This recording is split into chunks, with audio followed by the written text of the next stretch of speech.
सर्वविष्णु प्रदाता श्री गिरिराज गोवर्धन महाराज की जय। श्री वृंदा देवी तुलसी महारानी की जय। जय ओम श्रीपाद श्री भक्ति वेदांत श्री सिद्धांति जी गुरु महाराज की जय। जय श्रीपाद माधव प्रिय प्रभु की जय। जय नित्य लीला प्रविष्णु विष्णुपाद स्रोत श्रीमद भक्ति विज्ञान शिला भारती गोस्वामी महाराज की जय। जय नित्य लीला प्रविष्णु विष्णुपाद स्रोत श्रीमद भक्ति वेदांत शिला नारायण गोस्वामी महाराज की जय। जय नित्य लीला प्रविष्णु विष्णुपाद स्रोत श्रीमद भक्ति विज्ञान भक्ति प्रमोदपुरी गोस्वामी महाराज की जय। जय नित्य लीला प्रविष्णु विष्णुपाद स्रोत श्रीमद भक्ति विज्ञान भक्ति सिद्धांत सरस्वती ठाकुर जगत गुरु श्री प्रभुपाद की जय। पार्षद श्री प्रभुपाद की जय। समस्त रूपानंद वर्ग की जय। अनंत कोटि वैष्णव वृंद की जय। समस्त भक्त वृंद की जय। श्री गोपेश्वर महादेव की जय। श्री नंदी महाराज की जय। श्री निताई गौर प्रेमानंदे हरि हरि बोल। जय राधे जय कृष्णा जय वृंदावन। श्री गोविंद गोपीनाथ मदन मोहन। श्याम कुंड राधा कुंड गिरि गोवर्धन। कालिंदी यमुना जयो जयो महावन। केशी घाट वंशी वट द्वादश कानन। जहाँ सब लीला कैलो श्री नंद नंदन। श्री नंद यशोधा जयो जय गोपगण। श्री रामादि जयो जयो धेनुवत्सगण। जयो वृषभानु जयो कृतिदा सुंदरी। जयो पूर्णमासी जयो अभिर नगरी। जयो जयो गोपेश्वरा वृंदावन माझ। जयो जयो कृष्ण सखा बटु द्विजराज। जयो राम घाट जयो रोहिणी नंदन। जयो जयो वृंदावन वासी जन। जयो द्विज पत्नी जयो नाग कन्या गाना। भक्ति ते जहाँ पैला गोविंद चरण। श्री रस मंडल जयो जयो राधा श्याम। जयो जयो रास लीला सर्व मनोरम। जयो जयो ज्वल रस सर्व रस सार। हर किया भावे जहाँ ब्रज ते प्रचार। जानव पाद पदम करी स्मरण। दीन कृष्ण दास करे नाम संकीर्तन। श्री कृष्ण चैतन्य प्रभु नित्यानंदा। श्री अद्वैत गदाधर शिवासादि गौर भक्तवृंदा। हरे कृष्णा कृष्णा कृष्णा हरे हरे। हरे राम राम राम हरे हरे। हरे कृष्णा कृष्णा कृष्णा हरे हरे। हरे राम राम राम हरे हरे। कृष्णा कृष्णा कृष्णा हरे हरे। हरे राम राम राम हरे हरे। जय वृंदा देवी जय तुलसी महारानी। वृंदा देवी जय तुलसी महारानी। जयो गिरि राजा जयो गोवर्धना। गिरि राजा जयो गोवर्धना। जयो राधा कुंड जयो श्याम कुंड। राधा कुंड जयो श्याम कुंड। निताई गौर हरि बोल हरि बोल हरि बोल हरि बोल। निताई गौर हरि बोल हरि बोल हरि बोल निताई गौर प्रेमानंदे। हरि हरि बोल।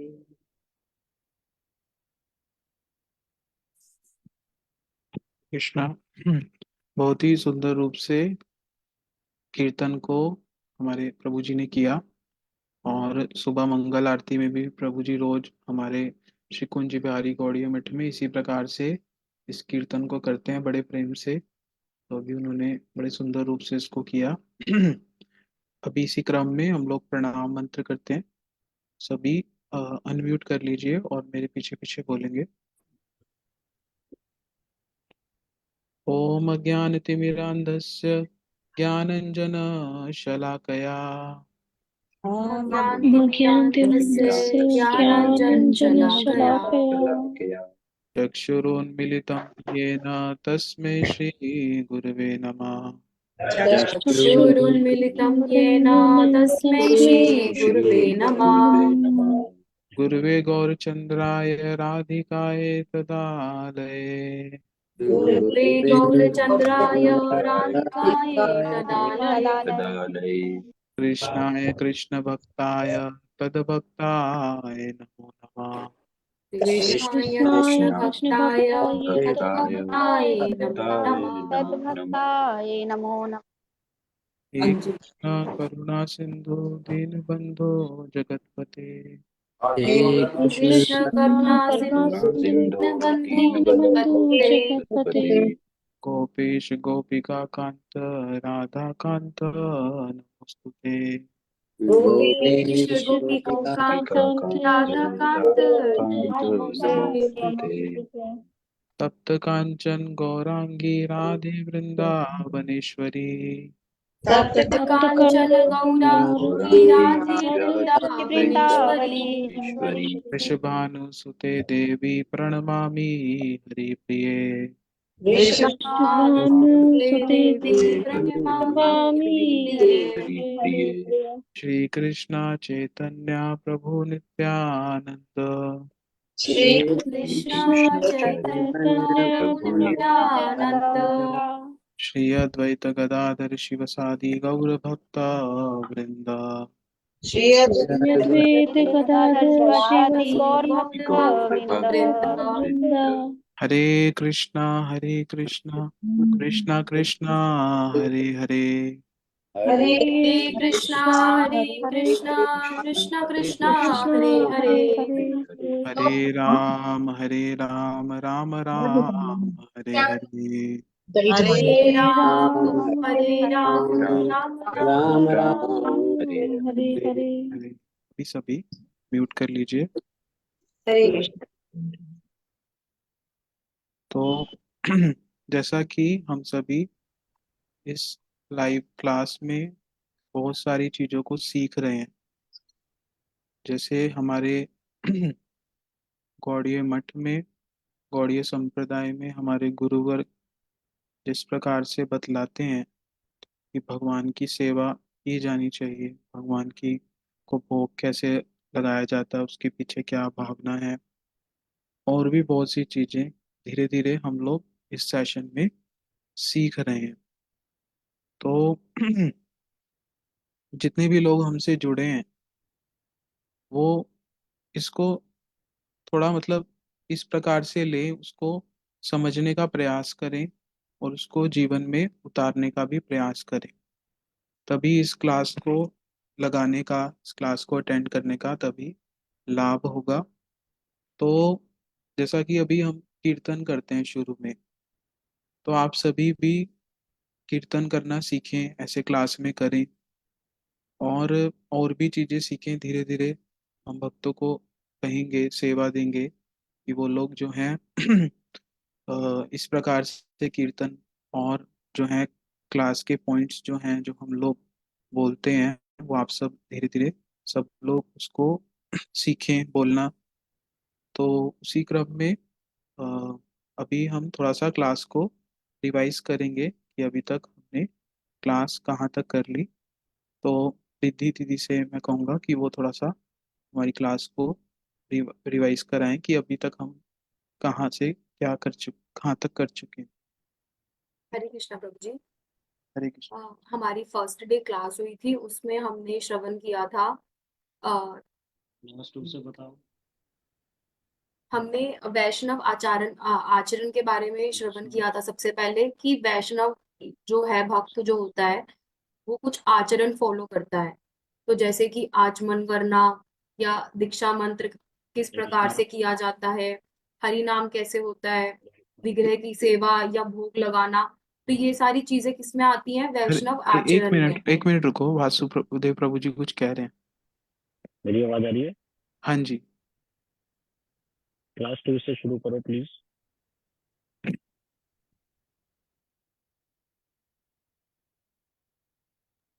हमने क्लास 2 से सुनना स्टार्ट किया था भोग के बारे में, कि भगवान को भोग के बारे में। तो सबसे पहले हमने सुना था कि भोग्य जो भगवान कृष्ण है, केवल उनको भोग्य कहा जाता है, और जिस भी वस्तु को उनको प्रदान किया जाता है, अर्पण किया जाता है, उस चीज को भोग कहते हैं। अगर हम उनको कुछ खाने की चीज को, वस्तु को प्रदान कर रहे हैं, अर्पण कर रहे हैं, तो वह भी भोग कहलाएगा। अगर हम उन्हें वस्त्र दे रहे हैं, तो वह भी भोग कहलाएगा। तो भोग्य यहाँ पे केवल कौन है? कृष्ण भगवान। फिर हमने सुना था, हम मुख्य रूप से हमने भोग के बारे में जो श्रवण करना आरंभ किया था, वो था खाने से रिलेटेड भोग, जो कि भगवान को पूरे दिन में 5 प्रकार का भोग लगाया जाता है। सबसे पहले बाल्य भोग, फिर सुबह का भोग, फिर मध्याह्न भोग, फिर अपराह्न भोग, और फिर रात्रि भोग। तो इसमें हमने सुना था जो बाल्य भोग है वह कब लगता है? सुबह मंगल आरती के बाद। भगवान की जब मंगल आरती कर जाती है, उसके बाद भगवान को यह भोग दिया जाता है। तो इसमें मुख्य रूप से क्या देते हैं हम? आ, माखन मिश्री हो गया, या कोई भी मिठाई होगी, तो उस चीज को हम भगवान को भोग लगाते हैं बाल्य भोग में। फिर उसके बाद होता है सुबह का भोग, जिसमें हम अच्छे से भगवान को कुछ भी प्रदान कर सकते हैं, जैसे खिचड़ी, दलिया, हमने घर में पराठे बनाए हैं, रोटी, सब्जी इत्यादि, कुछ भी इस तरह से भगवान को सुबह के भोग में प्रदान किया जाता है। फिर लगता है दोपहर में भोग, जिसको क्या कहा जाता है? मध्याह्न भोग। तो मध्याह्न भोग क्या है? पूरे अच्छे रूप से लगता है, जिसमें क्या होता हरे है? कृष्णा। एक दाल। साथ में टाइम भी बताओ सुबह के भोग हाँ, का। ठीक है। सुबह का भोग सुबह का भोग है, वो 8-9 बजे के आसपास लगता है। और उसके बाद दोपहर का भोग हम 12 से 1 बजे के बीच में लगाते हैं।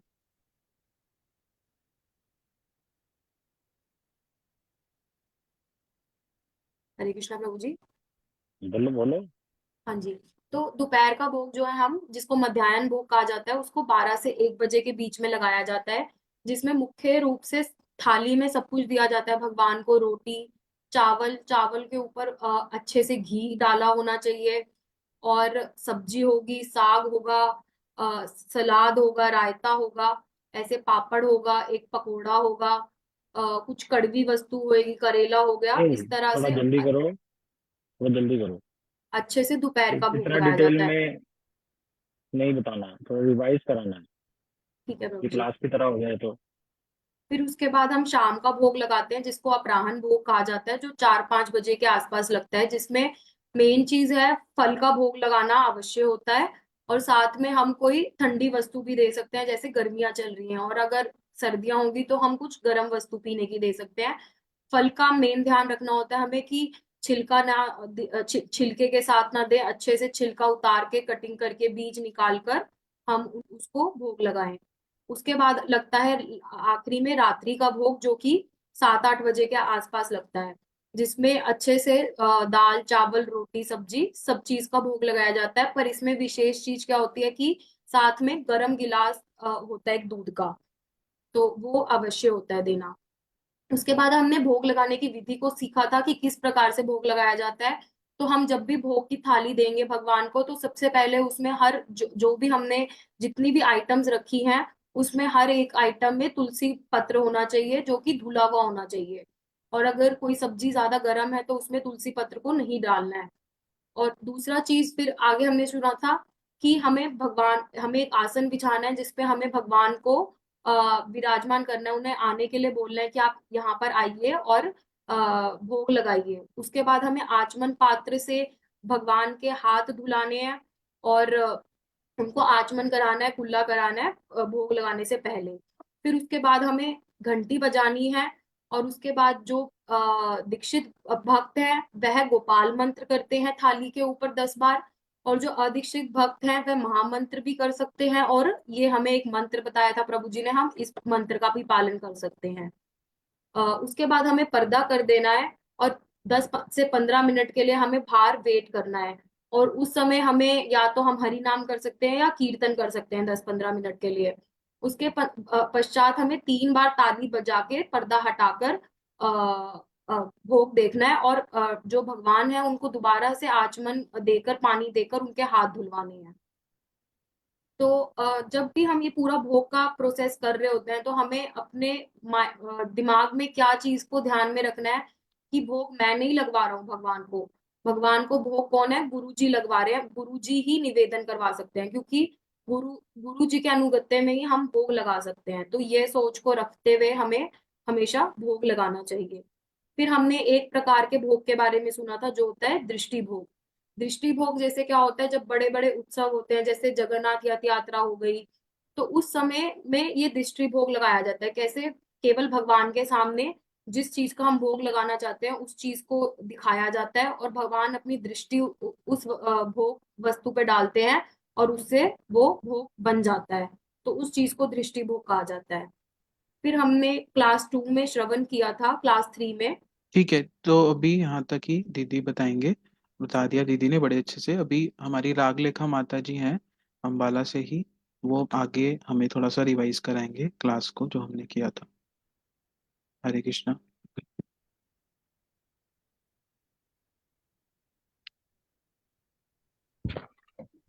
हरे कृष्णा प्रभु जी। जी हरे कृष्णा। हाँ जी। प्रभु जी, जैसे दीदी अभी बता रहे थे दृष्टि भोग के बारे में, तो उसमें जैसे बताया कि जैसे हजारों की संख्या में लोग वहाँ होते हैं रथ यात्रा में, और वो हो इतना गया, समय। आगे चलो। ठीक है प्रभु जी। और जिस तरह से ये भोग की पांच हमें बताया, 5 तरह के भोग हम लगाते हैं ठाकुर जी को। जैसे सुबह बाल भोग लगाते हैं, तो उसमें भावना क्या होती है कि यशोदा मैया अपना वात्सल्य भाव दिखाते हुए कृष्ण के उठते ही उन्हें माखन मिश्री खिलाती है। और इसे मतलब हम उसमें उनका वात्सल्य छलकता है। और दूसरा दूसरा जो जैसे सुबह का भोग है, मतलब जब कृष्ण कलेवा करके नंद भवन से गोचरण के लिए सखाओं के साथ जब निकलते हैं, तो उसे सुबह का भोग कहते हैं। जो हमने सुबह का भोग सुना है, जिसमें दीदी ने बताया है सारा कि पापड़, सॉरी, ये क्या कहते हैं, खिचड़ी, दलिया, ये सब जो हम देते हैं। तो इसमें क्या होता है कि जैसे जब ये गोचरण के लिए निकलते हैं सखाओं के साथ, तो सखा लोग क्या है कि कभी जैसे वाद्य यंत्र बजाते हैं, जैसे आपने बोला जिसको सिंगा बोलते हैं, और कोई बांसुरी बजाता है। दीदी आगे करो ना स्लाइड। हाँ बोलो और बोलो आप। अब जैसे दोपहर का जब, और दोपहर के समय जो हम ठाकुर जी को भोग निवेदन करते हैं जिसे मध्याह्न भोग करते हैं, उसमें ठाकुर जी जो अपने सखाओं के साथ लीला करते हैं वन में। और ये भोग उस लीला से रिलेटेड है। जी। आगे फिर जैसे शाम को हम भोग में बल निवेदन करते हैं, अपराह्न भोग जो होता है, तो उसमें जो है शाम को जो गोपियां उन्हें फल प्रदान करती है, इस वाले भोग का ये मतलब महत्व है। और जो रात्रि में जब कृष्ण को यशोदा मैया जो खिलाती हैं, तो उसे रात्रि का भोग कहते हैं। ठीक है, तो अभी आगे हम सुनेंगे। सर्वप्रथम मैं अपने गुरुपाद पद्म विष्णुपाद स्तोत्र श्री श्रीमद भक्ति वेदांत सिद्धांति गोस्वामी महाराज जी के श्री चरण कमलों में कोटि कोटि दंडवत प्रणाम करता हूँ। तदुपरांत शिक्षा गुरुदेव श्रीपाद माधव प्रिय प्रभु जी के श्री चरणों में यथायोग्य प्रणाम। गुरु परंपरा के श्री चरण कमलों में कोटि कोटि दंडवत प्रणाम। आप सभी उपस्थित वैष्णवों के श्री चरणों में मेरा यथायोग्य प्रणाम। गुरु जी की कृपा से, वैष्णवों की कृपा से हम गौड़ीय विज्ञान ऑनलाइन क्लास, हमारा टॉपिक है भक्ति सदाचार। इसके विषय में हम सुन रहे हैं, श्रवण कर रहे हैं। रिद्धि दीदी और रागलेखा माता जी ने बड़े अच्छे से रिवाइज कराया हमें। ऐसे ही अलग अलग भक्त हर रोज रिवाइज कराएंगे हमें। हम क्लास के एंड में अनाउंस कर देंगे नाम कि आपको अगले दिन ऐसे ऐसे करना है। और कीर्तन भी ऐसे अलग अलग भक्त करा करेंगे ताकि सभी सीख जाएं। तो हमने यहाँ तक श्रवण किया था। फिर हमने एक विशेष भावना श्रवण करने जा रहे थे जिसमें हमारे आचार्य हुए शिला भक्ति विनोद ठाकुर जी, उन्होंने एक भोग आरती लिखी है। दोपहर के समय हमारे मंदिरों में ये आरती गाई जाती है। मेरी आवाज ठीक से आ रही है ना सबको? हाँ जी, आ रही है। सभी भक्त अपना वीडियो ऑन कर लो। ये पूर्णमासी दासी जी, ये अनिरुद्ध आईपैड कौन है? रिम्पी माता, नेहा दीदी, स्वाति जी, ये कौन है? स्वाति, नेहा तो पता है मेरे को, नेहा दीदी, रिम्पी माता भी पता है। कशिश सेठी जी कौन है? अपना चेहरा दिखा दीजिए प्लीज। हरे कृष्णा, आवाज आ रही है? कशिश सेठी जी को कौन है? और अनिरुद्ध आईपैड,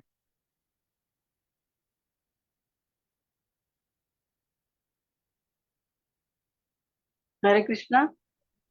जी हाँ जी, आ रही है मेरी आवाज? मेरा अभी थोड़ा ना इशू हो रहा है नेटवर्क का, तो मेरी वीडियो ऑन नहीं हो रही है अभी। आप कौन माता जी? मैंने भी प्रभु जी लास्ट टाइम जुलाई में हरि नाम लिया था गुरुदेव से, तब आप हाँ थे हाँ, शायद। ठीक है ठीक है दीपा, ठीक है। पूजा पूजा माता ने आपको ऐड कराया था। नहीं ठीक है। दीपा, दीपा, हाँ जी, दीपा देवी दासी। अच्छा अच्छा, दीपा दीदी, हाँ हाँ, ठीक है जी ठीक है। दीदी, हाँ जी, दीपा दीदी के साथ जी, हाँ जी हाँ जी। बहुत अच्छा है।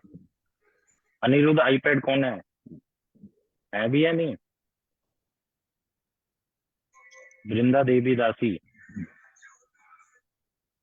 अपना वीडियो ऑन करिए। कोई नहीं बचेगा। शिला भक्ति ठाकुर जी के द्वारा भोग आरती के बारे में हम सुन रहे थे। तो उसमें विशेषकर शिला भक्ति विनोद ठाकुर जी ने बड़ी गूढ़ रहस्य की बात बताई है। और विशेषकर उनका सारा फोकस जो रहा है श्रीमती राधा रानी की तरफ रहा है। हम गौड़ीय संप्रदाय से हैं, तो हमारा विशेषकर रुझान राधा रानी की भावनाओं के प्रति रहता है। तो इस कीर्तन में उन्होंने यही दिखलाया है कि कृष्ण केवल राधा रानी के हाथों से दिया हुआ ही वस्तुओं को ग्रहण करते हैं। इस प्रकार से यहाँ पर दिखा रहे हैं कि कैसे राधा जी का उनके प्रति प्रेम है। तो हमने सुना था कैसे नंद बाबा और यशोदा मैया आ, कृष्ण को, उनके सखाओं को, बड़े भाई बलदेव प्रभु को बुला लेते हैं और कहते हैं आ जाओ भोग मंदिर में और क्या करो, भोग को ग्रहण करो। तो भोग को ग्रहण करने के लिए कहते हैं सभी आ जाते हैं। और जब वहां पर थाली सजी होती है तो उसमें बहुत सारी आइटम होती हैं जिसके नाम हमने सुने थे। उसमें कुछ साग होगा, भाजी होगी, अलग अलग प्रकार की भाजी होती है, आलू की भाजी, करेले की भाजी, बैंगन की भाजी, या पकोड़े को भी कहते हैं भाजी। और दाल होगी, दूध होगा, दही होगी, दूध की बनी आइटम होगी एक, मूंग की दाल के बड़े होंगे, अलग अलग दाल के बड़े होंगे, रोटियां, घी से युक्त चावल, अन्न बोलते हैं, खीर होगी, पूड़ी होगी, है। इस प्रकार से 12 प्रकार के रस वहां पर थे, वहां पर हैं। एक लूची, ये शिला प्रभुपाद जी को बड़ी पसंद है। ये होती है मैदे की पूड़ी, वहां पर उपस्थित है। तो बहुत सारी वस्तुएं, व्यंजन जो राधा रानी ने अपनी सखियों के साथ मिलकर कहाँ बनाती हैं? यशोदा जी की रसोई घर में। हर रोज राधा जी जावट से कहाँ पर आती हैं? नंद गांव में, टेर कदम के मार्ग से। कभी भक्त लोग हमारे साथ जाएं, वहां पर जावट कहाँ पर है और नंदगांव कहाँ पर है, टेर कदम कहाँ है, ये दर्शन कराएंगे। बड़े सुंदर स्थान है। तो राधा रानी अपनी सखियों के साथ डेली जावट से कहाँ पर आती हैं? नंद महल में, नंदगांव में। और यशोदा जी के गाइडेंस में वो कृष्ण के लिए रसोई को बनाती हैं।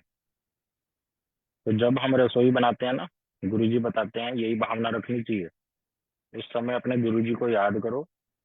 जो माता लोग, जो प्रभु लोग रसोई जब करते हैं, हर समय ये भावना करनी चाहिए रसोई घर में जाने से पहले या रसोई करते समय कि गुरुजी मुझे शक्ति प्रदान करें कि मैं राधा जी के अनुगत्य में इस रसोई को ठीक से कर सकूं और भगवान को भोग दे सकें। इस प्रकार की भावना रखनी चाहिए कि हम उनके ही अनुगत्य में कर रहे हैं। तो जब हृदय में ऐसी ऐसी भावना आएगी, फिर ऑटोमेटिकली आपको याद नहीं करना पड़ेगा, फिर अपने आप हृदय से हर रोज भावना आने लग जाएगी जब आप रसोई करा करेंगे। तो ये गुरु जी बतलाते हैं। इस प्रकार से राधा रानी क्या करती हैं, बड़े सुंदर पकवान बनाती हैं और कृष्ण उसको ग्रहण करते हैं अपने बड़े भाई बलदेव प्रभु और सखाओं के साथ। बड़ा इस समय हास प्रयास करते हैं और राधा रानी अपनी सखियों के साथ एक कोने में खड़े होकर, जो भोग मंदिर है उसके बाहर एक कोने में खड़े होकर तिरछी नजरों से उस भोजन करने वाली लीला का दर्शन करती हैं। इस प्रकार श्री कृष्ण यशोदा जी के भवन में उन समस्त व्यंजनों को खाकर तृप्त हो गए।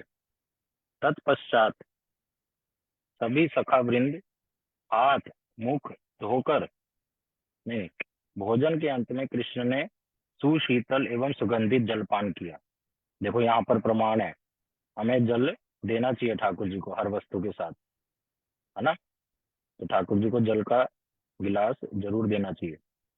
तत्पश्चात सभी सखा वृंद हाथ मुख धोकर बलदेव जी के साथ विश्राम करने लगे। तो अब सबने हाथ धो लिए और जितने भी सखा और बलदेव प्रभु थे वो भोग को ग्रहण करके अब क्या कर रहे हैं, विश्राम कर रहे हैं। उसी समय जाम्बुल, जाम्बुल कृष्ण के एक सखा का नाम, एक सेवक का नाम है। तो ये मतलब जो जाम्बुल है ये नंद बाबा के दास हैं और कृष्ण की सेवा करते हैं, तो कृष्ण के सेवक लगे। तो उन जाम्बुल जी ने क्या करा, लौंग इलायची कर्पूर इत्यादि सुगंधित मसालों वाला तांबुल लेकर आया। कृष्ण उसे खाकर सुख पूर्वक सो गए तथा विशालाक्ष, ये भी एक सेवक का नाम है, नंद बाबा के घर में है, उन्होंने मयूर पुछ, मयूर का जो पंखा होता है, एवं चामर, चामरी गाय के जो पूंछ से बनता है चामर, हर मंदिर में होता है, तो उसको डुलाने लगे और कृष्ण उस अपूर्व शैया पर, जो उनका बेड है, निद्रा में सो गए। तो क्या बता रहे हैं, सबने सुगंधित जल पी लिया, हाथ धो लिए, अब सबकी इच्छा क्या है, विश्राम करेंगे। और विश्राम करने से पहले एक सेवक है जिनका नाम है जाम्बुल। जाम्बुल कैसे लर्न करना है, तांबुल से, ठीक है। ये जाम्बुल जी क्या करते हैं, कृष्ण को तांबुल देते हैं।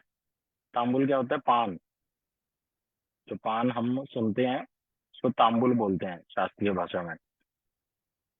तो उसमें जो मसाले डलते हैं वो पदार्थ डालकर, लौंग इलायची कर्पूर इत्यादि, तो वो कृष्ण को देते हैं।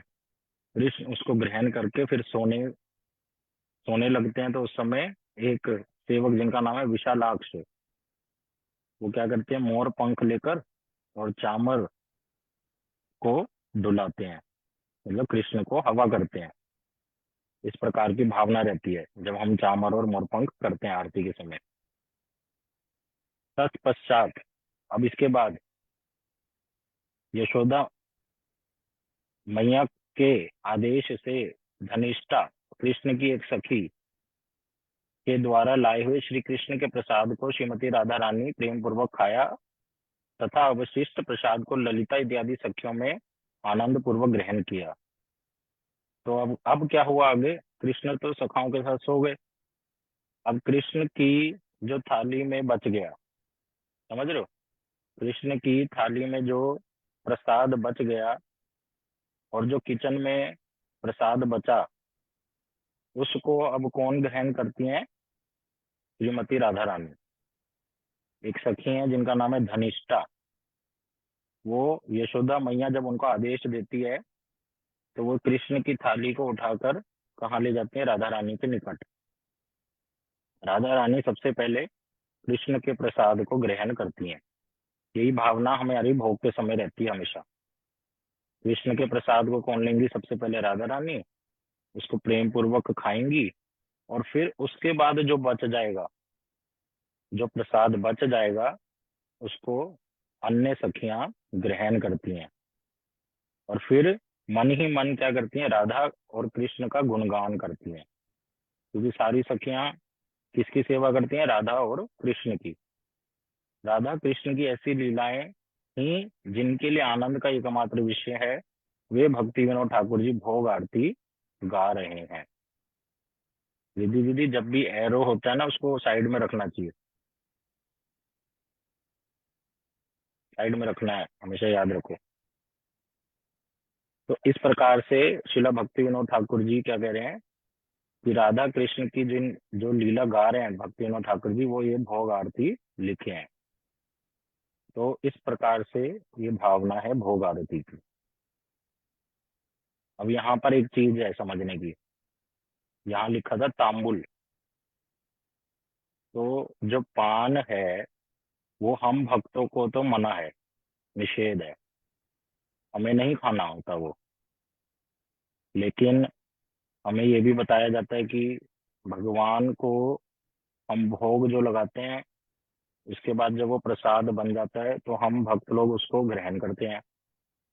तो जब हम कृष्ण को पान का भोग लगाएंगे, कृष्ण को तो लगता है, यहाँ पर बता रहे हैं भक्ति विनोद ठाकुर जी, कृष्ण तांबुल खाते हैं, तो उस पान को फिर हमें खाना चाहिए जब वो प्रसाद बन जाएगा।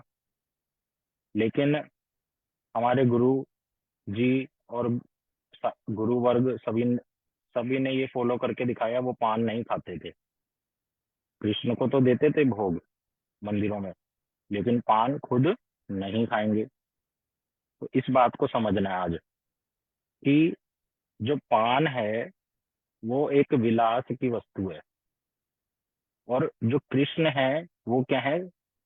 परमेश्वर, सबसे ऊंचे। तो जित पहले ही हमने सुन लिया था कि उनको कहते हैं भोग्य।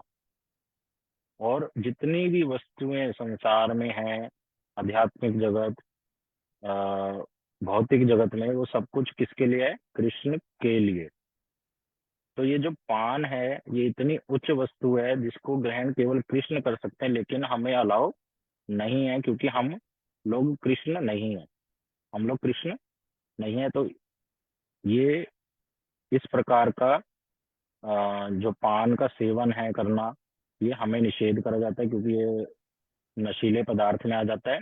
लेकिन भगवान को इस प्रकार की जो साफ सुथरा पान बनता है तो वो भगवान को भोग लगा सकते हैं, लेकिन भक्त लोग उसको ग्रहण नहीं करते क्योंकि वो विलास की वस्तु है। तो ऐसी कुछ वस्तुएं हैं जो कृष्ण के लिए ही हैं केवल, भक्त उसको प्रसाद होने के बाद भी नहीं अपना सकते।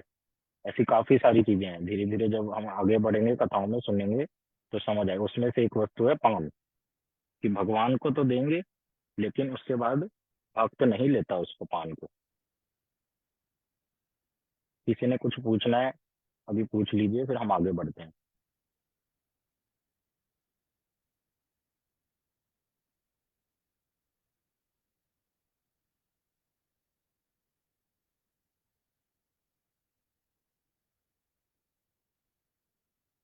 हरे कृष्णा। हरे कृष्णा प्रभु जी। हाँ जी। प्रभु जी, अगर कोई हमें ये कहे कि फिर हम तो प्रसाद में भेद बुद्धि करते हैं कि ये प्रसाद में तो भेद बुद्धि नहीं होनी चाहिए, कोई ऐसा कहे तो फिर कैसे उत्तर दे? नहीं नहीं नहीं नहीं। यहाँ पे साफ इसका उत्तर है शास्त्रों में। जैसे एक उदाहरण देता हूँ, गुरु जी बताते हैं, माधव प्रभु जी। शंख है ना, वो क्या होता है? जी। हड्डी होती है। हाँ। और हम उसको कहाँ रखते हैं? मंदिर के अंदर मंदिर। रखते हैं। अब ये अच्छी बात है हड्डी को रखना? नहीं, अच्छी बात अच्छी बात नहीं है, लेकिन शास्त्र में बताया है शंख पवित्र वस्तु है। हड्डी होने पे भी पवित्र वस्तु है जो भगवान की सेवा में प्रयोग होती है। तो ऐसी कुछ बातें हैं जिनका शास्त्र में डायरेक्ट बोल दिया गया और उसके बारे में कोई तर्क वितर्क करने की बात ही नहीं है, इसको हमें मानना है। समझ गए ना? शंख तो बजाते हैं, उससे आरती भी होती है, सब कुछ होता है, समझ गए। और वो हड्डी है। हड्डी तो ठाकुर जी की सेवा में थोड़ी प्रयोग होनी चाहिए अगर हम अपनी बुद्धि ही लगाएं तो। लेकिन हाँ शास्त्र कह रहे हैं ये पवित्र वस्तु है। जैसे गोबर गाय का, उससे लेपते हैं कृष्ण का अंगद मंदिर, लेकिन वो वैसे देखा जाए तो आम मल मूत्र में आ गया, तो मल तो कृष्ण की सेवा में थोड़ी लगा। लेकिन गाय का गोबर शास्त्र बोल रहे हैं प्रयोग हो सकता है। समझ आई बात? जी प्रभु जी। तो इसी प्रकार से ये पान की बात है, ये केवल कृष्ण के लिए ही बनी है, उनको हम देंगे लेकिन हम नहीं ग्रहण करेंगे, हमारे लिए मना है। क्योंकि फिर विलास करने की भावना आएगी, है ना? पान चबाते हैं जो, उनसे पूछो, वो डेली पान खाते हैं पागलों की तरह। जी। जो भक्त अभक्त हैं उनकी बात कर रहा हूँ। हाँ। ठीक है। जी प्रभु। हाँ, अब हम आगे बढ़ते हैं अपनी 4th क्लास में। तो अभी तक हम सब लोग सुन रहे थे भोग क्या होता है ना? आज हम सुनेंगे प्रसाद क्या होता है। श्याम सुंदर प्रभु आप म्यूट कर लो। तो सॉरी आज प्रभु, हम आपकी सुनेंगे। आवाज नहीं आ रही। हरे कृष्णा। नितिन प्रभु आवाज नहीं आ रही? श्याम सुंदर प्रभु, आ रही है प्रभु जी। श्याम सुंदर प्रभु आवाज आ रही है? हाँ जी, आ रही है प्रभु जी। ठीक है, ठीक है, ठीक है, जी प्रभु जी, आ रही है आवाज। ठीक है। रिद्धि म्यूट कर दो, जो भक्त लोग हैं ना उनको म्यूट कर दो प्लीज। ठीक। हाँ, तो भोग तो हमने सुन लिया, अब प्रसाद क्या होता है उसके बारे में आज हम सुनते हैं। तो आप स्क्रीन पे देख रहे हो क्या लिखा हुआ है, भगवान के उचिष्ट और अवशिष्ट को प्रसाद कहते हैं। अब ये उचिष्ट और अवशिष्ट क्या होता है ये समझ लें। भगवान ने किसी वस्तु को ग्रहण किया और अपनी थाली में कुछ वस्तुएं छोड़ दी। जैसे उन्होंने, उनको हमने फल दिए, संतरा, सेब, केले, और भगवान ने कुछ केले सेब वहीं छोड़ दिए, उनको जितना लेना था ले लिया। उसको क्या बोलेंगे हम? उनका उचिष्ट, झूठा। उचिष्ट को कहते हैं झूठा। और अवशिष्ट क्या है? जैसे हम, हमारे घर में 5 लोग रहते हैं, तो हमने 5-6 लोगों के हिसाब से वो प्रसाद की तैयारी करी, दाल बनाई, रोटी बनाई, सब्जी बनाई।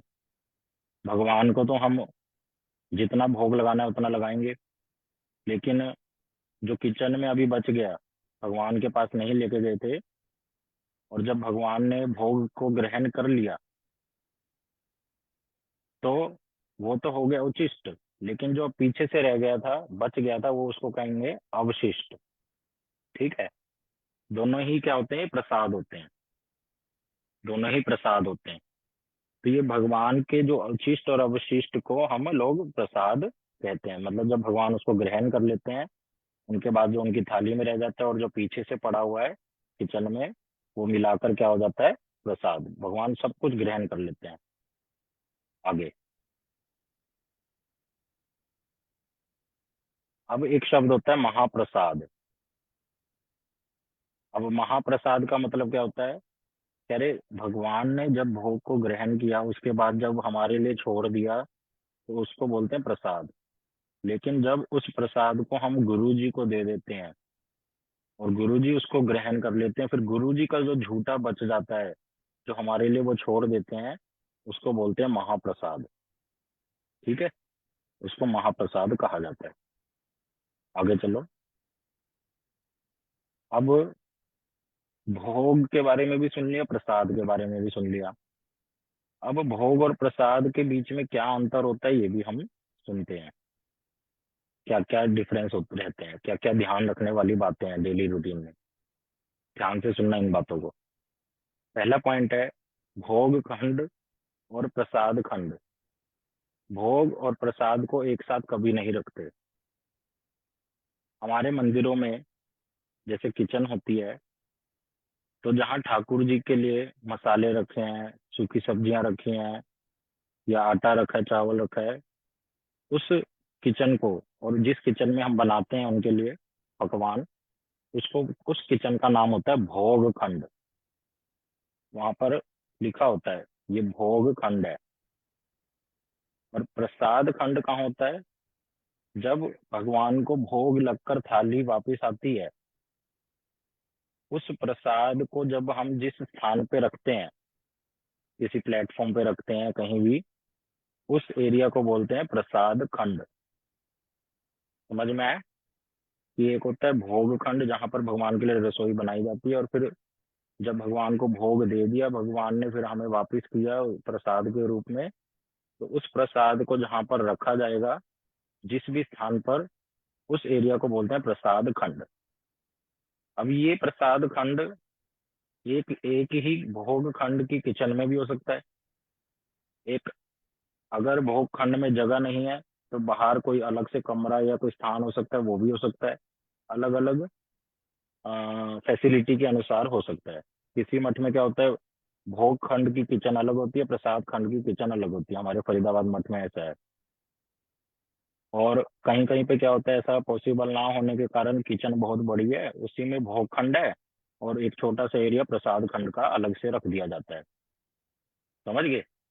तो इस प्रकार से ऐसी आप लोग भी अपने घर पर कर सकते हैं कि किचन, जैसे किचन छोटी है घर में, तो उसमें ही एक कोई टेबल या छोटा सा एरिया रखे जहाँ पर प्रसाद रखने की व्यवस्था हो। बाकी सारा तो एरिया क्या कहलाएगा, भोग खंड। अब अब ये जो भोग और प्रसाद होता है ना, जब भगवान ने प्रसाद बना दिया उसको, तो जो हाथ हमने प्रसाद को छुए हुए हैं, मतलब ये चलो बाद में बताऊंगा, पहले तो ये समझो, ये जो भोग है और प्रसाद है, इसको एक साथ कभी नहीं रखना, टच नहीं करना, कभी भी टच नहीं करना एक साथ में। भोग की जो वस्तुएं जो अभी हमने भगवान को देनी है, अभी दी नहीं, कोई भी चीज है, उसके साथ कभी प्रसाद नहीं रखते। दूसरा पॉइंट कह रहे हैं, भोग निवेदन करने से पहले उसका टेस्ट चेक करना चाहिए, और उसमें अपना नाखून स्पर्श नहीं करना चाहिए। यहाँ पे बड़ी सुंदर एक माता दिखा दी इन्होंने टेस्ट करते हुए, वो प्रसाद को टेस्ट कर रही हैं, भोग को, सॉरी। तो माता लोग, प्रभु लोग क्या करेंगे, जैसे हमारी दाल बन गई, ठीक है ना, अब रोटी तो टेस्ट करने की जरूरत नहीं है, रोटी का पता है कैसे बनती है। सब्जी दाल की बात हो रही है यहाँ पे, ठीक है ना, या नींबू पानी कभी बनाया, तो इसमें टेस्ट कैसे करना है। अब बहुत सारे लोगों के मन में आ जाएगा, मैंने, हम पहले भगवान को देना चाहिए, उससे पहले मैं कैसे खा लूं, ये तो बहुत बड़ा दोष हो जाएगा, अपराध हो जाएगा। तो कह रहे नहीं, वो कोई दोष अपराध नहीं होता है, शास्त्र बोल रहे हैं, गुरु जी बोल रहे हैं। जैसे हमारे घर पर गुरु जी आए, गुरु जी को जो जो पसंद है हमने वो बना दिया, और टेस्ट नहीं किया, और उसमें हो गया नमक डबल। बहुत सारे भक्तों के एक्सपीरियंस हो चुके हैं ये, अपने अपने जिनके गुरु जी घर पे आए हैं, इनको पता है, कभी नमक ज्यादा कर चुके हैं, कोई कभी तेल ज्यादा कर चुका है, फिर उसके बाद जो गुरु जी का फिर उनको प्रसाद मिलता है, थाली वाला नहीं, वचन रूपी प्रसाद। काफी भक्तों के एक्सपीरियंस होंगे, कोई शेयर करना चाहेगा हमारे साथ? कोई भक्त अभी शेयर करना चाहे? नितिन प्रभु कहाँ गए हमारे?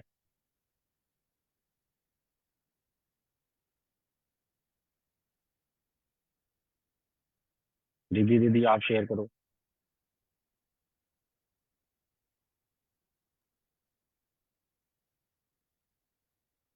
प्रभु जी कई बार हम जब गुरु जी का प्रसाद जैसे सुबह ब्रेकफास्ट जाता है तो उसमें गुरु जी फ्रूट्स लेते हैं, तो हमें होता था कि हम गुरु जी खाली फ्रूट ही खा रहे हैं, तो इस वजह से हम अपनी बुद्धि लगाकर बहुत सारे फ्रूट्स दे देते थे गुरु जी को। कम से कम 8-9 फ्रूट्स एक व्यक्ति इतने कैसे खा सकता है, नहीं खा सकता इतने सारे फ्रूट्स एक साथ। 8-9 फ्रूट्स तुम खा लोगे तो मैं कैसे खा सकता हूँ? 2-3 फ्रूट्स, 2 फ्रूट्स, 2 केवल उतने में ही तो बंदा खा पाएगा, सब चीज का टेस्ट भी आएगा। ऐसे इतनी सारी आइटम्स सामने रखी होंगी तो बंदा भी कंफ्यूज हो जाएगा कि खाना कैसे है, किस चीज का। तो इस इस प्रकार से गुरु जी के प्रसाद बनाते हुए गुरु जी के लिए देते हुए बहुत सारी गलतियां होती हैं। नितिन प्रभु, हाँ जी जब जब प्रभु। गुरुजी ने ये बताया हो कि भोग निवेदन करने से पहले टेस्ट चेक करना चाहिए, और भक्तों ने बिना टेस्ट चेक करे गुरु जी को भी दे दिया, और उसमें क्या क्या गलतियां निकल आती हैं, कोई कहानी आप बताना चाहें? ऐसे तो बहुत सारे हैं, अम्बाला में बहुत देखा है मैंने। हाँ, तो कोई भी जैसे सुना दो, इसमें क्या है, अच्छे जैसे से सुनाना। ये ठीक है, हमारे जो नितिन प्रभु है ना, इनको बहुत सारी स्टोरीज याद रहती हैं, इनकी विशेष बात ये है, तो आप सुनो इनके मुखारबिन से। अ, एकदम से भी याद कौन सी वाली बताऊं? कोई बहुत भी सा। बता दो, जो भी याद आ रही है। तो करधान गांव में हम लोग एक घर में गए। तो वहाँ पे गुरुजी पहली बार गए थे गांव में। गांव के लोग बड़े एक्साइटेड, गुरुजी हमारे गांव में आ रहे हैं श्राद्ध पाने के लिए। तो माता जी ने साग बनाया। कहते गांव के जो लोग हैं प्रभु गुरु जी को साग खिलाएंगे साग। तो उन्होंने उसमें नमक ही नहीं डाला माता ने। ठीक है, वो साग बनाती रही, कहती मैंने साग को खूब पकाया। गुरु जी कैसा लग रहा है साग? गुरु जी कह रहे पकाया तो खूब, लेकिन उसमें नमक डालना भूल गए। तो वो सारे घर के लोग क्या कर रहे हैं, अपना मत्था ऐसे मार रहे हैं, कह रहे ओहो। और उस साग को बनाने में एक माता नहीं, तीन चार माता लगी बनाने में। तो वो सारी एक दूसरे की शक्ल, वो कह रही मेरे को लगा तूने डाल दिया होगा, वो कह रही मेरे को लगा तूने डाल दिया होगा है। और डाला किसी ने नहीं। हाँ, और सारी एक दूसरे की शक्ल देखते हैं। तो ऐसे बहुत सारे हैं, ये तो एक बताया। ऐसे एक माता जी है, देखो बड़ी फनी बात है। देखो, मैंने तो, कहा था ना, नितिन प्रभु को एक स्टोरी याद आएगी, फिर उसके बाद दूसरी चीज हुई। बताओ बताओ, अच्छा है। तो एक माता है हमारे अम्बाला में, बड़ी फेमस माता है। तो वो माता जी के घर गुरु जी गए। तो गुरु जी कहते अच्छा क्या बनाया है? तो वो माता कहती गुरु जी आप तो सब जानते हो, हैं मेरे से पूछ रहे बता, हैं मेरे से पूछ रहे क्या बनाया? आप तो सब जानते हो, आप तो अंतर्यामी हो। हाँ, तो ऐसे भी कई लोग होते हैं, ऐसे भी कई भक्त होते हैं। तो ऐसे मतलब बहुत सारी स्टोरीज हैं, मतलब बताने लगे तो ये क्लास पूरी निकल जाएगी, है ना? तो एक दो एक थोड़ी बहुत हंसी वाली बता दी। तो जी आप बताओ। हम्म, देखो, मैं जब गुरु जी के साथ जाता हूँ प्रचार में, हमारे गुरु जी बड़े पर्टिकुलर हैं इन चीजों को लेकर। उनको चाहिए एक एक वस्तु परफेक्ट होनी चाहिए। तो मैं जब शुरू शुरू में फरीदाबाद मठ में गुरु जी को प्रसाद देता था, उनकी थाली सजाता था, उनको बैठकर जब खिलाता था, तब मेरे से बहुत गलतियां होती थी, क्योंकि पता ही नहीं था, पहले कभी सीखा ही नहीं। तब गुरुजी ने सिखाया कैसे पहले कड़वा देना चाहिए। क्योंकि अगर आप पहले मीठी वस्तु रख दो और लास्ट में कड़वा दो, ये तो अच्छी बात नहीं है। तो अगर करेला बना है तो गुरुजी को पहले करेला देना चाहिए, फिर उस उनकी थाली में चावल रखो, दाल रखो, सब्जी रखो। और ऐसे नहीं रखना कि पूरा भर दिया कि भाई आज ही सब कुछ खिला दूंगा गुरुजी को, सारी सेवा भी कर दूंगा। उसमें उनकी आधी आधी कटोरी भरो, और फिर उनके उनकी आंखों की तरफ ध्यान रखना है पूरा। हम्म ऐसे नहीं, गुरुजी अभी प्रसाद पा रहे हैं, साथ में आप फोन पर बात कर रहे हो, और आपका ध्यान इधर उधर चला गया है, और गुरुजी ने इशारा किया मुझे वो वस्तु चाहिए है, या उंगली से इशारा कर देते हैं, कभी कभी बोल के बता देते हैं कि मेरे को किन्नवा दे दो, दही दे दो, और कहाँ पे देने हैं ये भी बताते हैं थाली में। ऐसे नहीं कहीं पे भी रख देंगे हम लोगों को अभी ये विचार ठीक से आते नहीं है कर करके, लेकिन प्रैक्टिकली पता चलेगा। तो गुरु जी बताते हैं कहाँ पे रखना है। ऐसे नहीं कि दही मांगी तो डायरेक्ट थाली में डाल दी चावलों के ऊपर। ऐसे बहुत से भक्त होते हैं, उनको परिवेशन ठीक से आता नहीं है करना, क्योंकि सीखा ही नहीं कभी। तो गुरु जी ऐसे पर्टिकुलरली बताते हैं। क्यों? क्योंकि वो बताते हैं अगर मैं नहीं सिखाऊंगा तो तुम भगवान की सेवा में भी गड़बड़ करोगे। भगवान की जब थाली लगाओगे तो ऐसे लगा के लेके जाओगे जैसे एक अनजान व्यक्ति जिसको कुछ पता ही नहीं, और ऐसी गलत ढंग से लगा के चले गए। तो हमारे मंदिर में जब हम ठाकुर जी की थाली लेके जाते हैं बहुत अच्छे से सजी होती है। तो आप लोग भी भक्त लोगों को यही करना चाहिए, जब ठाकुर जी के लिए थाली सजाओ बहुत अच्छे से सजा के लेके जाना चाहिए। जो चीज कटोरी में रखनी है उसको कटोरी में रखो, जो चीज थाली में रखनी चाहिए उसको थाली में रखो। तो अच्छे से उसको हमें ऑफर करना चाहिए, और ऑफर करने से पहले टेस्ट चेक करना चाहिए, इससे कोई दोष नहीं होता है। अगर ठाकुर जी के लिए हमने नमक कम कर दिया या नमक ज्यादा हो गया तो उसको पहले ही ठीक कर लेंगे। और टेस्ट चेक करने का नियम क्या है, ये नहीं पूरी थाली सजा ली अपनी है, पूरा एक कटोरी राजमा रख लिया, चावल भर के रख लिए दही की। वासुदेव जी ने बताया था कि प्रसाद चेक, वो भोग चेक करना हाँ, है भगवान को देने से स्टार्टर पहले। स्टार्टर स्टार्टर कर रहे हैं। नहीं, चेक ऐसे किया कि भगवान तक पहुंचा ही नहीं, चेक ही करते रह गए। कह रहे मुझे इसमें कुछ कमी लग रही है, फिर ठीक कर दिया, फिर चेक करने लगे, फिर कुछ कमी लगी उसको ठीक कर दिया, ऐसे करते करते सारे ही खा गए। पार्टनरशिप कर ली 50-50, भगवान आधा आपका आधा मेरा। हाँ, तो ये मजाक की बात, लेकिन इसको सीखना है। टेस्ट कैसे करना चेक, उसको थोड़ा सा हथेली पे लीजिए, बूंद मात्र, उसको जीभ पे लगाइए।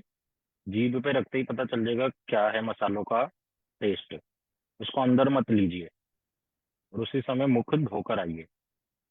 ठीक है, आकर फिर उसमें जो कमी है उसको ठीक कर लीजिए। तो इस प्रकार से टेस्ट किया जाएगा। और जो वस्तु हम बनाते हैं ना, उसमें जैसे दाल है, कोई लिक्विड चीज है, खीर है या दही है, मेरे को चेक करना है ये कितनी गर्म है या ठंडी है। तो उसमें अपनी उंगली ऐसे नहीं डालनी, उंगली को हम अंदर डाल देते हैं ना, उसमें नाखून छू जाता है हमारा। कहते हैं नाखून के छूते ही वो चीज, जो लिक्विड चीज है, जैसे हमें गिलास पानी का है, उसको चेक करना है कि वो कितना गर्म है ठंडा है, तो ज्यादातर लोग ऐसे ही करते हैं चेक उंगली डाल के। उससे क्या होता है, वो चीज अपवित्र हो जाती है, वो फिर भगवान को भोग नहीं दे पाएंगे हम। कैसे चेक करेंगे, ऐसे ऐसे उंगली कर लो मोड़ कर, फिर उस चीज के ऊपर लगा के देखो, उसको छुओ, नाखून को मत लगाओ। एक बारी मैं गुरु जी के लिए पानी की बाल्टी भर रहा था सर्दियों के दिन में, उन्होंने बोला कि भर दो, बता दिया कितना गर्म रखना है कितना ठंडा, फिर कहा जा चेक करके आओ। सामने ही खड़े थे, कहा वासुदेव चेक करके आओ, वो जो जल है मेरे स्नान लायक है या नहीं। तो मैं उस समय नहीं जानता था, और मैंने पूरा हाथ उसमें डुबो दिया अच्छे से कि गुरु जी के लिए चेक करूंगा कितना है कैसा है टेम्परेचर। तब फिर गुरु जी ने महाप्रसाद मेरे को दिया, कहा अभी तक इतना भी नहीं पता है, ऐसे स्पर्श नहीं करते, उससे क्या होता है नाखून के स्पर्श करते ही अपवित्र हो जाता है। फिर गुरु जी ने सिखाया कैसे चेक करना चाहिए, ऐसे उंगली को मोड़कर चीज को ऊपर फिर चेक करो कितना तापमान है उसका क्या है। तो ये भगवान को जब हम भोग देते हैं, बिल्कुल गरम गरम नहीं देना चाहिए, उसको चेक करो उंगली से कि अब ठंडा हो गया क्या, खाने लायक जितना हमें चाहिए। फिर उसमें तुलसी का पत्ता रखो धोकर। तो ये चीजों का ध्यान रखना चाहिए, छोटी छोटी बातें हैं लेकिन डेली रूटीन में हमें याद होनी चाहिए। आगे फिर एक बात यहाँ लिखे, 3 घंटे से पहले बना भोग नहीं देना चाहिए। ये बड़ा विशेष नियम है। अगर आपने भगवान को रात को 9 बजे भोग लगाना है और आपने वस्तु बना दी दोपहर में 3 बजे ही, तो वो भगवान को भोग नहीं दी जाती, उसका भगवान को भोग नहीं लगता। तो भगवान को जो भोग लगाना है 3 घंटे पहले वस्तु बननी चाहिए, मतलब 3 घंटे के अंतर्गत 1 घंटे पहले बनाओ, 2 घंटे पहले, 3 घंटे से जो पहले बनेंगे उसका भोग नहीं लगते भगवान को। अब ये रूल जो अप्लाई होता है ये केवल रसोई के अंदर अप्लाई होता है।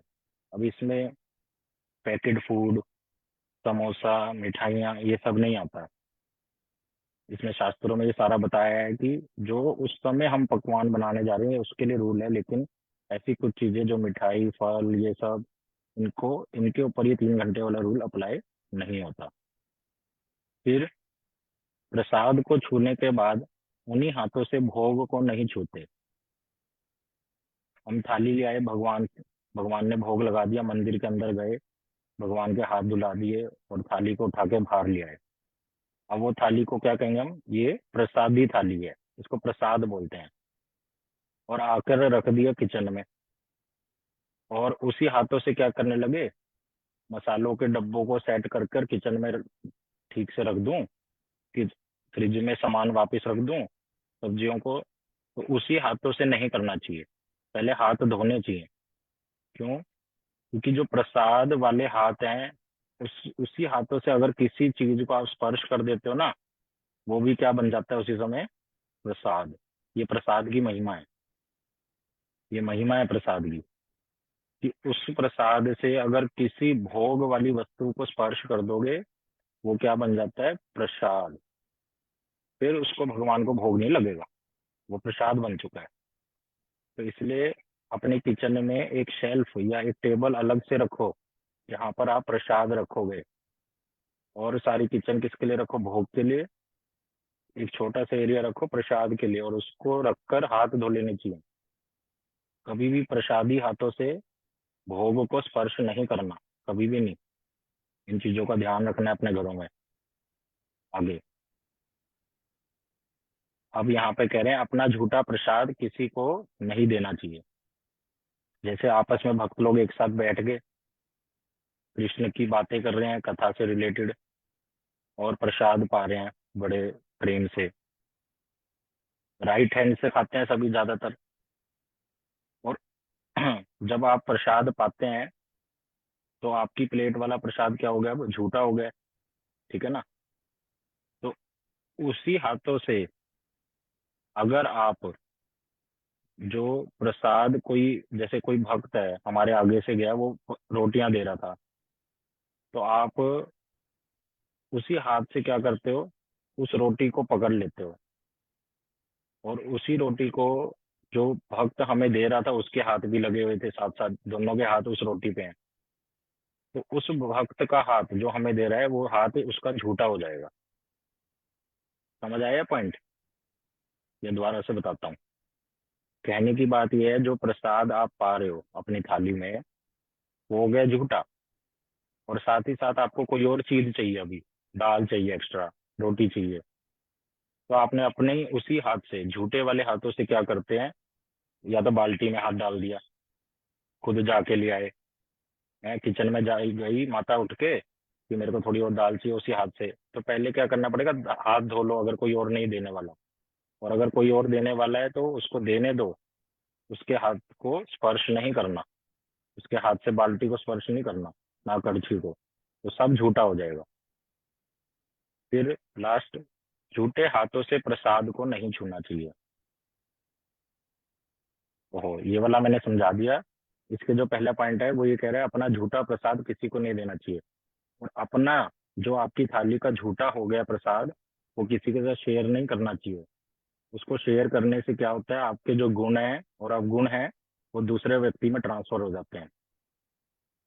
तो हम गुरु जी का झूठा क्यों खाते हैं, क्योंकि गुरु जी भगवान के क्या है, भक्त हैं। उनका खाने से हमें क्या होगा, भक्ति मिलेगी। इसलिए हम वैष्णवों का झूठा खाते हैं, जो श्रेष्ठ वैष्णव होते हैं।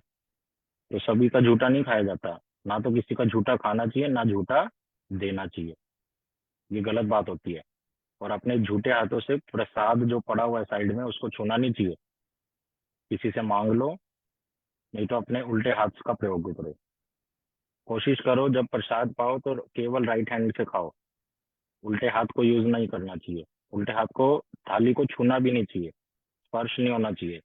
कोशिश ऐसी रहनी चाहिए, आदत डालो। शुरू में मुश्किल होगा, लेकिन अभ्यास बनाना पड़ेगा। जैसे कभी कभी भक्त लोग क्या करते हैं, जैसे शादी ब्याह में गए सपोज, वहाँ वहाँ जल्दी समझ आएगा। थाली को रख लिया लेफ्ट हैंड में, हैं खड़े होके खा रहे हैं, और राइट हैंड से खा रहे हैं। अब राइट हैंड वाला तो झूठा हो गया, साथ ही साथ वो प्लेट भी झूठी होगी, और जो लेफ्ट हैंड है जिसने उसको छू रखा है वो भी झूठा हो जाता है। फिर आप उन हाथों से प्रसाद को नहीं ले सकते, या तो किसी और को बोलो कि आप मेरे को ये दे दीजिए। तो ये बातों का ध्यान हमें डेली रूटीन लाइफ में रखना चाहिए। ये बेसिक बातें हैं जो मंदिर में हमें सिखाई जाती हैं और घरों में भी इन चीजों का फॉलो करना चाहिए। अभी कुछ वक्त अगर कोई कुछ पूछना चाहे, कुछ समझ नहीं आया तो पूछ लीजिए, तो नहीं तो हम शेष करेंगे। अपना हैंड रेज कर लें, हैंड रेज का ऑप्शन है, फिर नितिन प्रभु एक एक करके सबका आंसर दे देंगे। नितिन प्रभु शुरू कर दीजिए। हरे कृष्णा। नितिन प्रभु आवाज नहीं आ रही। हरे कृष्णा। सीमा माता जी पूछिए, आप क्या पूछ रहे हाँ जी, हरे कृष्णा प्रभु जी। तो कुछ थोड़ा सा ये एक्सप्लेन करना, भोग खंड किचन में कैसे अलग, प्रसाद खंड जो हमारी सूखी सामग्री है, हैं? ये थोड़ा सा एक्सप्लेन करना थोड़ा सा।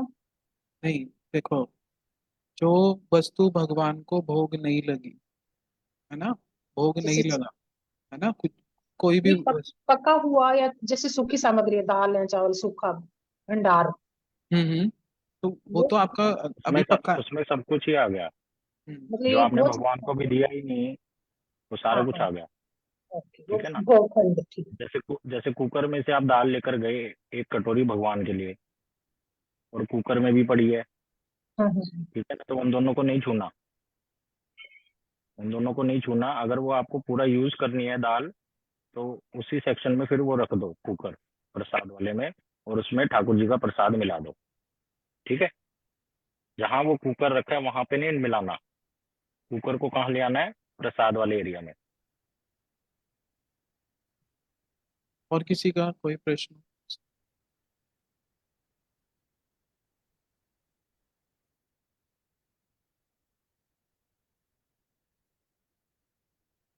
हरे कृष्णा प्रभु जी। हाँ जी माता जी, हरे कृष्ण। ऐसा है प्रभु जी, जैसे हम भगवान को जैसे भोग लगाते हैं तो हमारी मंशा मन में यही होती है, अगर हमने गुरुदेव को प्रसाद लगाया है तो वो हम प्रसाद घर के प्रसाद में शामिल करके ना, घर का जो हमारा बचा हुआ भोजन होता है उसमें वो भगवान का प्रसाद हम मिक्स कर देते हैं ताकि वो महाप्रसाद बन जाए और सब खा लें। तो ये ठीक है कि गलत है? भी सारे जो घर जैसे किचन में भी प्रसाद बनाया है, सपोज जो हम चीज बनाते हैं और ठाकुर जी के लिए भोग लेके जाते हैं, 15 मिनट बाद जब प्रसाद लाते हैं वो किचन में ही मिक्स कर लेते हैं। हाँ, उसको किचन में मिक्स नहीं करना। तो कैसे मतलब? अगर किचन में मिक्स कर देते हो, कर सकते हैं, मैं बता देता हूँ। किचन हाँ में आपने मिक्स कर दिया, वो जैसे गैस के ऊपर पड़ा हुआ था, पत्थर स्लैब के ऊपर पड़ा हुआ था, हाँ आपने मिक्स जी। कर दिया, हाँ कोई उसमें गलत बात नहीं है। लेकिन आसपास कोई ऐसी वस्तु नहीं होनी चाहिए, जैसे तेल पड़ा है जो आपको यूज करना है, घी पड़ा है, या आपका कोई मसाले का डब्बा पड़ा है, उसके साथ वो स्पर्श नहीं होना चाहिए। और जब आपने मिक्स कर दिया, उस अपना खा पी लिया, तुरंत वहां कपड़ा मारना चाहिए, हाँ जी प्रभु जी, ताकि वो ठीक है। साफ हो जाए जगह। ठीक है। ठीक है प्रभु जी, ठीक है जी।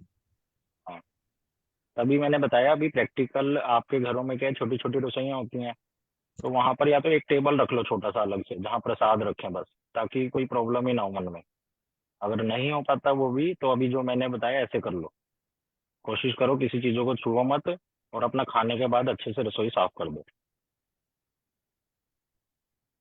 और किसी का? ना? हम्म। कल पूजा माता कुराली जी जो है वो कीर्तन करेंगी। ठीक है। आप कीर्तन करेंगी और क्लास रिवाइज कराएंगे सौम्या दीदी और अ, अ, अंतरा दीदी। ठीक है, ये दोनों रिवाइज कराएंगी क्लास, और हम डेली आपको प्रेजेंटेशन भेज देंगे ग्रुप में, ताकि आप लोगों के लिए इजी हो जाए।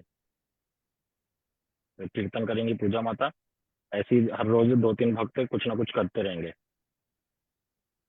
नितिन प्रभु। ठीक है, तो हमने आज बहुत सारे विचारों को सुना, सी बातों को सुना। तो देखो, गुरुजी हमें ये सब सिखाते हैं, वो बहुत कम मिलता है ऐसा, कि स्वयं गुरु जो है वो क्या कर रहे हैं, हमारे लेवल पे आके हमें ये वाली चीजें सिखाते हैं छोटी छोटी। और ये तो हमारा कर्तव्य बनता है कि इसको अच्छे से हम सीखें ना। तो क्लास के माध्यम से सब लोग कोशिश करें जितना हो सके इसका अपने घर में पालन करें, और सभी समय से आए क्लास में, है ना। जब हमारा कीर्तन शुरू हो जाता है उसी समय आप लोग ज्वाइन कर लें क्लास को, और कीर्तन का भी आनंद लें, है ना। कीर्तन से भावना बनती है एक विशेष। उसके बाद प्रणाम मंत्र होते हैं, फिर कथा होती है, रिवीजन होती है ना। तो आप समय से आए और अटेंड करें क्लास को। अभी समय भी ज़्यादा हो गया है, अभी यहीं पर रखते हैं। कल इसी प्रकार से 9:30 बजे हम क्लास को करें। हरे कृष्णा सभी भक्तों को। हरे कृष्णा प्रभु जी। हरे कृष्ण प्रभु जी। हरे हरे कृष्णा हरे प्रभु जी। कृष्ण हरे कृष्णा। हरे कृष्ण।